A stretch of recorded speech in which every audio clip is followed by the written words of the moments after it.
Welcome to episode 157 of the Focus ST Chronicles. That's right, it's the 157th video on the Focus ST, and if you haven't heard already, I'm coming close to selling it.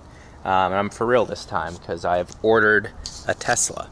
So I already sold my wife's Escape. It's gone. It was gone Thursday of this week. And I just listed out a couple more videos that I wanted to cover with the Focus ST. Probably 5 more videos with it. And then I'm going to post a video putting it up for sale, going through the car in its entirety. And then have my email, and that way everyone, whoever, if anyone's interested in it, you can comment or just send me an email and we can get this car sold. Yes, the ST is coming to an end, and I wanted to review the performance pack that I've had in this car for probably 40,000 miles now. I took a couple notes here so I could be accurate in what the performance pack includes, so bear with me. Focus ST calibration, so that is the dongle and the spark plugs at a minimum.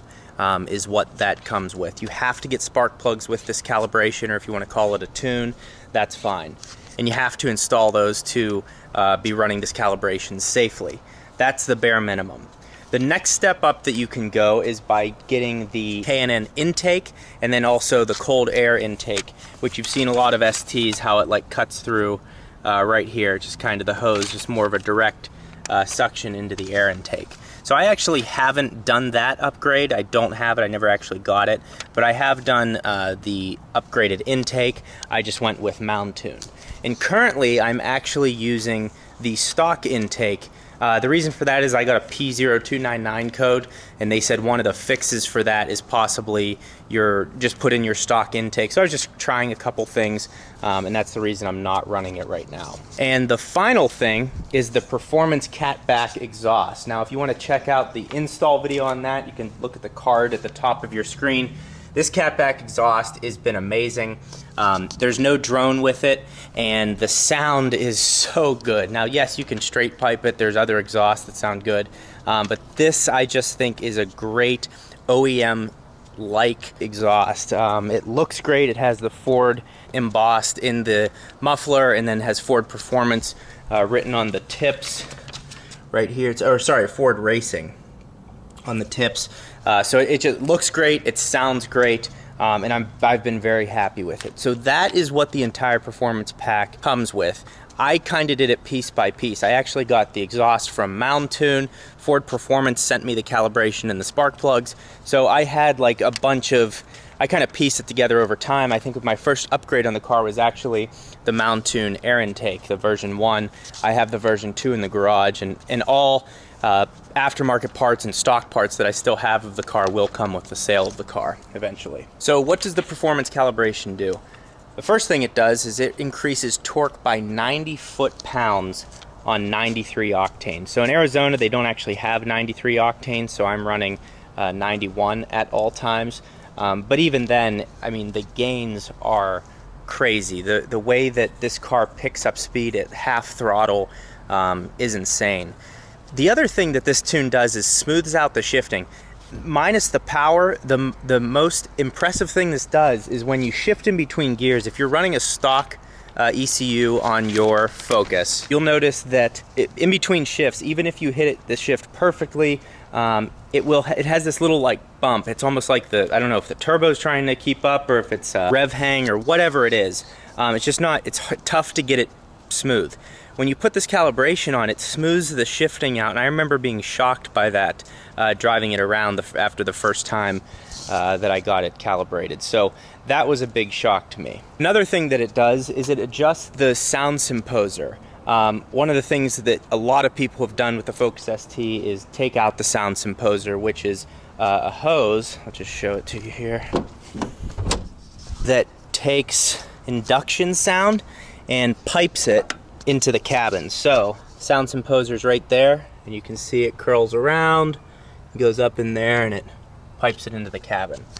So it adjusts that, it makes it less intrusive, and it sounds really good. Now I've never really had an issue with it. I think the sound that it makes is fine.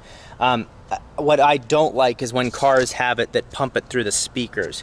I don't like that at all. So This it's just kind of amplifying a natural sound that the engine makes and putting it into the cabin. And what the calibration does is just makes it less intrusive. It doesn't come on quite as early and you don't notice it as much. So I really like that they've also enhanced that within the calibration. It's well thought out. Now, besides Ford sending me this calibration for free, the one thing that was very appealing to me was that it was covered under warranty by the factory. So in my situation, I made a video on it and I installed it all myself, but Ford said, because you're making a video on it and helping promote our product, we will honor your warranty. So I had that in writing from them. Some people, I didn't mention that in the initial video and I wish I would have, but some people had asked, you installed it on your own, is it covered under warranty? If you install it on your own, it is not covered under warranty. However, you do get support from Ford Performance. So I've called the hotline, I've emailed and chatted with them. Those guys are great. They're very knowledgeable, always there to help you. So the support with this calibration has been really good. Other thing is it's 50 state emissions legal, which me personally, I always like to keep it, I don't like to do anything too crazy because I needed to drive this car on a daily basis. And I think a lot of you actually fall into that category. Like, yes, the car is totally stock on the outside, minus the tint, but I've done a lot to it to enhance the driving experience in a reliable way. So that was really appealing. 50 state emissions legal, and then also having the warranty on top of it and support from Ford Performance has been amazing. The other thing that's noted is people say, oh, this calibration's a joke, all this stuff. Here's my argument to that. The engineers at Ford Performance, they don't have to guess what doing one thing in the engine will do, how that will affect other components of the car downstream. They don't have to do guessing like other aftermarket companies. Cobb, Mountune, Stratified, all these other companies, yeah, they make good tunes, and they make more power, all that stuff. This, I would argue, is the most reliable one out there. So to me, that was appealing. But again, let me know in the comments what you guys have felt about your tunes, what tunes you're running, and if you've had any issues or if you think they're just as good. Obviously, that helps the whole community so we can all make a educated choice when tuning our STs. Tuned by Ford, proprietary code, and I just really like that about it. One thing that I'll say I don't like about it is because it adds 90 foot-pounds of torque and actually brings on peak horsepower or earlier in the power band. I think max torque is brought up to 4,200 RPMs that you have that 360 foot-pounds. One thing I don't like about it though is the difference between half throttle and full throttle is not that much of a difference. And when you have the stock tune on the car, I remember it having this big whoosh of turbo boost and power come on, and it was a linear power band.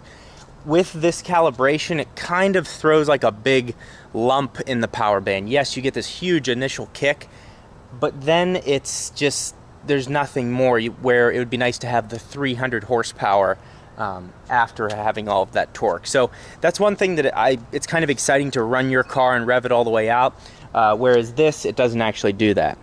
Another Easter egg that I just thought about that this calibration does is on the stock car, there's no shift light. It just has the Eco Shift, which you can actually turn off. When you put on the Ford Performance calibration, it actually gives you a shift light. It gives you the optimum time. Instead of it saying, upshift just for fuel economy, it says it's a shift light for now you should shift for maximum performance. So I thought that was cool that they also integrated that into the calibration. Yeah, that kind of summarizes up the Ford Performance pack that I got. If you guys have any questions, leave them in the comments below. I'll be sure to get back to as many comments as possible. But yeah, it's been a reliable tune, and I actually don't have an intercooler on it. I do have a Mountune intercooler, and the silicone pipes came today as well. So I have a full intercooler upgrade, but from Mountune. But I actually don't even think I'm going to have time to get it installed before I actually sell the car. So when I sell the car, I'm probably just going to sell the brand new intercooler and silicone piping with it because, yeah, I just don't have time. Kind of unfortunate. So, yeah, that's it. I hope you guys enjoyed the video. My next video is going to be a beauty. My friends trolled me, so they're no longer my friends, and it's going to involve some fan interaction as well. So, thank you all for the support. leave a comment below. Let me know what you guys want to see or what you want me to answer on the ST before I get rid of it. I know it's a sad day, but I know a lot of you guys have upgraded your cars. A lot of Golf Rs, a lot of Type Rs. Some of you've got Veloster Ns. I think I'm actually going to, about a year from now, after I get the Tesla, get the N DCT. So I will bring a hatchback back to the channel at some point. But for now, we are just winding down ST Nation. It's kind of sad. This is a great car, but there's more exciting things to come, and I actually have a couple STs I'm going to review of people that are in Phoenix. So the ST content will continue for a little while. Thanks for watching, and we'll see you next time.